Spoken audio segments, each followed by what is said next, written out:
Fala galera, tudo bem com vocês? Professora Finati na área, dando continuidade aí ao nosso ciclo de estudos. Hoje nós vamos tratar da República Romana, um dos períodos aí bem interessantes da Antiguidade Clássica. Para quem nos segue, estão aí as redes sociais na tela. Lembrando que o primeiro código ali do Classroom é o código da professora, o segundo é o da SEDUC, o da Secretaria de Educação. Temos também ali o nosso e-mail e o nosso YouTube, que é o canal onde a gente está carregando as nossas aulas para ajudar vocês. Bom, vamos lá. O que foi, afinal, a República Romana? É um período da história da civilização antiga, da Antiguidade Clássica, que nós chamamos, que durou mais ou menos 500 anos, iniciando ali no ano 509 a.C. e terminando por volta do ano 27 a.C., quando Roma foi governada por senadores e por magistrados. Lembrando, gente, sempre que a gente fala da contagem antes de Cristo, ela começa do número mais antigo e mais alto até o número mais baixo, até chegar no ano 0, tudo bem?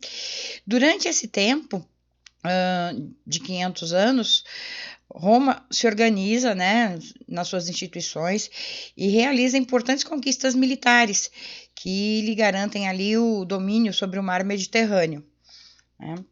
A origem da República Romana, como nós já mencionamos, é lá no ano 509 a.C., quando o último rei etrusco é deposto pelo Senado e o Senado assume as funções de governo.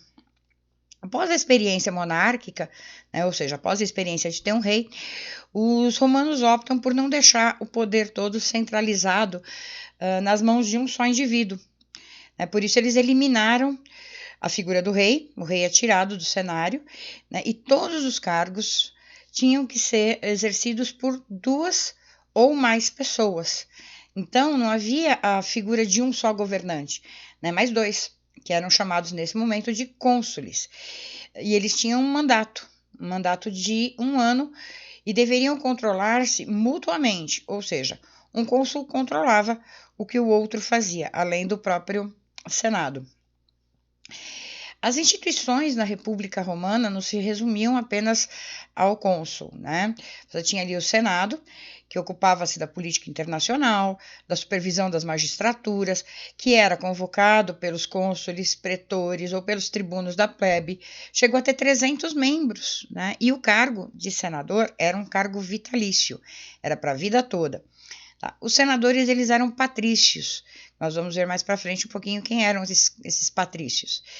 E eles haviam desempenhado alguma magistratura antes ou tinham feito algo de relevante para a República Romana para poder se tornar senador, não bastava apenas ser patrício.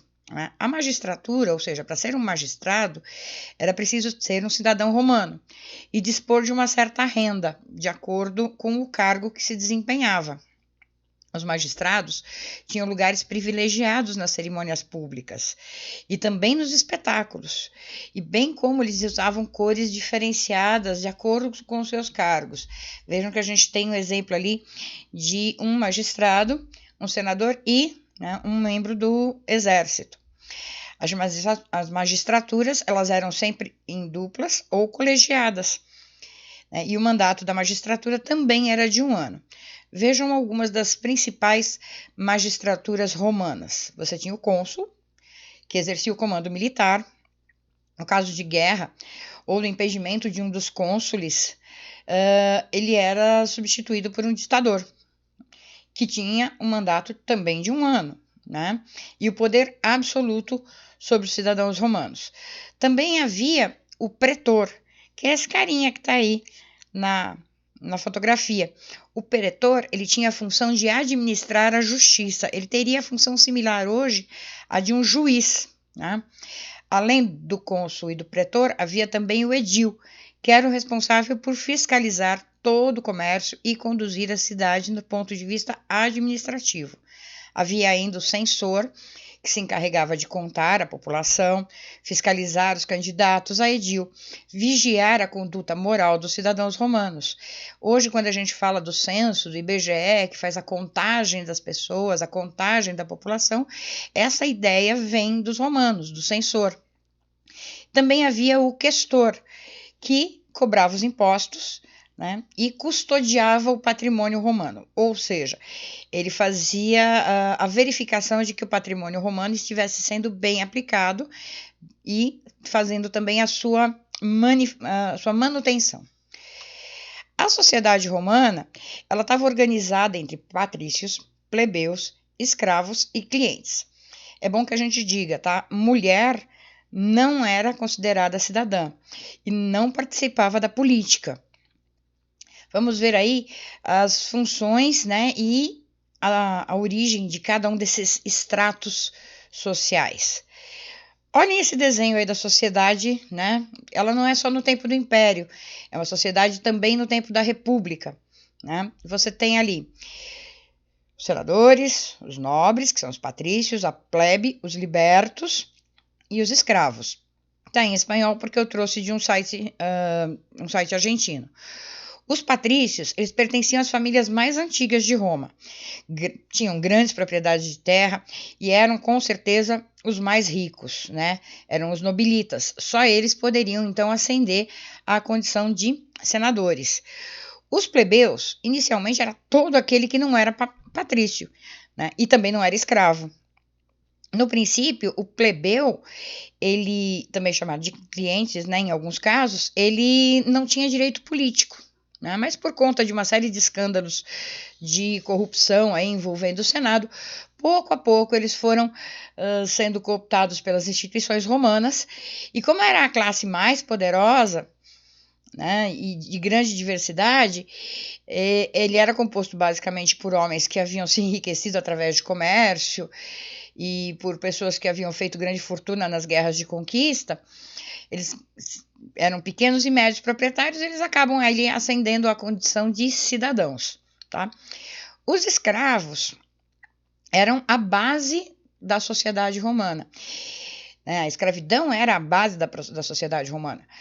Tanto patrício, como plebeu, como cliente, todo mundo possuía escravo, que eram obtidos a partir das guerras de conquista. Além disso, qualquer homem livre podia se tornar um escravo, pois as dívidas podiam ser pagas com a servidão temporária, a escravidão temporária.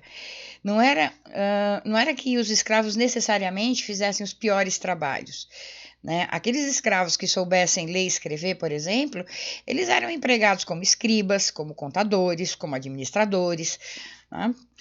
Além disso, você tem os clientes, né? Os plebeus, que para poder ascender socialmente, né, eles serviam a uma família em troca de proteção e de uma certa posição social. Bom, havia conflito permanente entre patrício e plebeu, óbvio, né? Porque os patrícios tinham todos os privilégios, todos os benefícios, eram cidadãos, tinham uma distinção, e isso acaba por abalar a república mesmo. E se você parar e pensar, o exército romano, ele era composto basicamente, na sua grande maioria, por plebeu, que não tinha a menor possibilidade de participar da vida política da cidade. Então, o que eles objetivavam, né? Participar dessa vida política, com o intuito de forçar os patrícios a lhe cederem direitos políticos. Os plebeus saíram de Roma e só voltaram quando foi negociado ali o Tribunal da Plebe, lá pelo ano de 494 a.C. Esse tribunal passou a controlar tanto os patrícios como os magistrados, e com o tempo os plebeus se tornam tão poderosos quanto os próprios patrícios. Dá uma olhada nas assembleias que eles conseguiram promulgar, né, que garantissem esses direitos. Primeiro eles tinham, né, o sistema de assembleia, que era uma forma representativa, né, uma representação da sociedade. E você tem lá a Assembleia Curiata, ou Comitita Curiata, né, onde se votavam as leis curiatas, as lex curiata, né? Dura lex sed lex, dura lei é a lei. Daí vem essa expressão, né? Qual era o objetivo da Assembleia Curiata? Elas eram remetidas aos altos magistrados e determinavam o funcionamento da sociedade romana, né? Depois, mais tarde, Servo Túlio cria a comitiva centuriata, ou Assembleia Centuriata, que era formada por 100 indivíduos, e eles eram indispensáveis para fazer o recrutamento militar. Olha a importância que esses caras passam a ter na sociedade romana. Além disso, é criada a Lei das Tábuas, né? Ou a Lei das 12 Tábuas, para ser bem exata, né? Que, a partir de uma pressão dos plebeus, as leis de Roma passam a ser escritas. O direito romano passa a ser escrito, a fim de que todos pudessem consultá-los. Esse pedaço desse monolito traz um pouco da lei romana. Está em latim, eu não vou aqui fazer a tradução desse pedaço, mas é interessante que vocês pensem que assim, existia a lei antes de Roma? Claro que existia lei antes de Roma, antes da República Romana, claro que sim, mas era uma lei baseada nos costumes e nas tradições e transmitida pela oralidade, era o tal do direito consuetudinário, né, baseado nas tradições. A lei romana, o direito romano, ele só se torna o direito escrito com as assembleias curiatas, né? Além disso, também os plebeus conseguiram as leis licínias, que determinavam que pelo menos um dos cônsules, lembra que tinha que ter 2? Então, as leis licínias determinam que pelo menos um deles tinha que ser um plebeu. Essa lei é de 376 a.C. E, por fim, as leis canuleias, né? Que determinava o quê? Ela permitia que os plebeus se casassem com patrícios. Então, se um plebeu gostasse de uma mulher patrícia, ele poderia se casar com ela, e vice-versa, né? Se um patrício gostasse de uma mulher plebeia, ele também poderia casar-se com ela. Ele sempre pôde, na verdade, porque, como nós já dissemos, né, mulher não era cidadã. Ela não tinha esse direito às suas próprias escolhas. Um outro aspecto curioso do período da República Romana, ele ultrapassa, tá, gente? Ele vai além da República e entra lá no Império, mas ele se torna bastante importante no período republicano. É a arte, né? Vejam só a história da pintura romana, né? Ela pode ser traçada a partir da cidade de Pompeia, que foi enterrada pelas cinzas do vulcão Vesúvio, lá no ano 79 depois de Cristo, né? A erupção, ela destruiu a cidade irmã de Pompeia, a cidade de Herculano. Mas Pompeia ficou soterrada pelas cinzas vulcânicas, e isso ajudou a preservar as cores das pinturas, das paredes das casas, os chamados afrescos. A técnica de afresco, ela consiste na aplicação de uma camada de tinta sobre um gesso ainda molhado que ajudava a fixar a pintura. Com o tempo e a exposição à luz e ao ar, esses pigmentos eles acabam desaparecendo. E isso não aconteceu em Pompeia, por quê? Porque ela foi exatamente coberta pelas cinzas do Vesúvio. Nas escavações, conseguiu-se perceber os estilos de pintura que eram muito comuns na Roma republicana e também na Roma imperial. Ele é dividido basicamente em 4 estilos, né? Nós temos o primeiro estilo, que é o estilo chamado incrustação, que surge ali no século III a.C., tem influência de Alexandria e é caracterizado por essas paredes coloridas que aparecem aí em cima, né? Esse primeiro slide de vocês colorido, né? Parecia imitar mármore. Na sequência, você tem o estilo arquitetônico. O estilo arquitetônico, ele começa a ser usado no ano 80 a.C. e permanece até o ano 0. É uma mistura do primeiro estilo, que é esse que está aí, né, com um segundo estilo que tenta enganar a visão, dando essa impressão de profundidade. Dá a impressão de que há uma parede ali, de que são pedras, e na verdade não são pinturas, né? O terceiro estilo, também chamado de estilo enfeitado, surge no ano primeiro da era cristã, né, depois de Cristo, e é popular até o ano 50. Esse estilo, as superfícies elas apresentam planos monocromáticos e a riqueza de detalhes. Dá uma olhada naquela árvore que está ali, né? Parece que tem uma coisa enroscada nela, tem a folhagem, tem as frutas. Vejam quantos detalhes. Apesar de ser uma única cor, tem uma grande riqueza de detalhes, né? E por fim você tem ali o quarto estilo, que é o chamado estilo intrincado, que é aquele mais vermelho com dourado, e é muito usado também durante o século I até a destruição de Pompeia, e é considerado uma união dos três estilos anteriores, né? Nesse momento usa-se blocos de mármore nas paredes, né? E as cenas arquitetônicas elas são mais naturalistas, né? Usa-se grandes superfícies planas, com detalhes. A gente percebe que há uma grande riqueza no detalhe e muita cor. Mas não é só na pintura que os romanos se destacam, né? Também se destacam, considerando ainda a questão das artes, né? A escultura. A escultura romana ela é de fato uma manifestação artística extremamente significativa durante a sua civilização. Pode-se dizer que é uma mistura da perfeição clássica, né, com características de realismo e alguns estilos do Oriente, que são traduzidos na pedra e no bronze. Olhem essa escultura, a riqueza de detalhes, o grau de perfeição, né?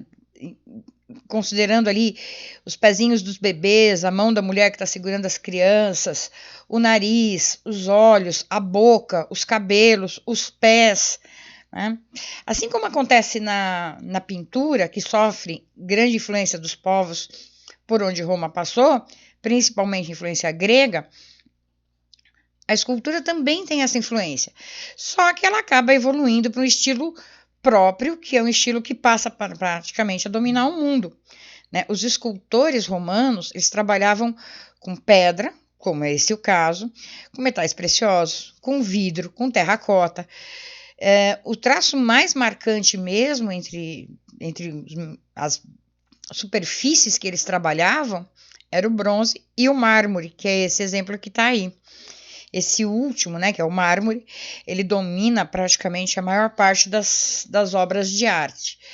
As características principais que a gente pode mencionar da escultura romana é uma forte influência da arte grega e etrusca, mas com elementos próprios da cultura romana. Representações realistas, né? Não de um ideal de beleza, né? Vejam que as mulheres que estão do lado dessa que segura os bebês, elas não são mulheres lindas, maravilhosas, etc. Elas são mulheres, elas têm feições e corpos de mulheres. Então está muito mais próximo da realidade do que aquele ideal da beleza, né? E muitas obras elas trazem uma mistura aí entre a arquitetura e a escultura, né? As representações do período romano da República e principalmente do Império, que nós vamos ver na próxima aula, elas acabam se transformando em monumentos. Por fim, nós temos ali a arquitetura romana, né? É uma importante manifestação artística, sem sombra de dúvida. Nós temos ali o Panteão, né, e os aquedutos. Os romanos eles privilegiavam as obras utilitárias que alcançavam grande eficiência na construção de aquedutos, por exemplo, de banhos públicos, de termas, de pontes, de mercados, né? É uma arquitetura que também é expressiva na construção de templos, de palácios, de pórticos, de tribunais, de mosteiros, de igrejas. Sofre, sim, influência da cultura grega, claro, caracterizada pelo luxo, pela grandiosidade, né? Mas também sofre a influência dos etruscos, de quem os romanos eles herdam a solidez das construções, né?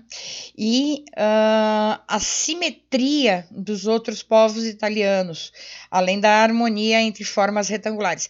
Percebam que se você olhar o aqueduto, ele é todo harmônico. Se você olhar o Panteão, que já foi um templo, depois virou uma igreja, ele tem uma estrutura toda harmônica, né?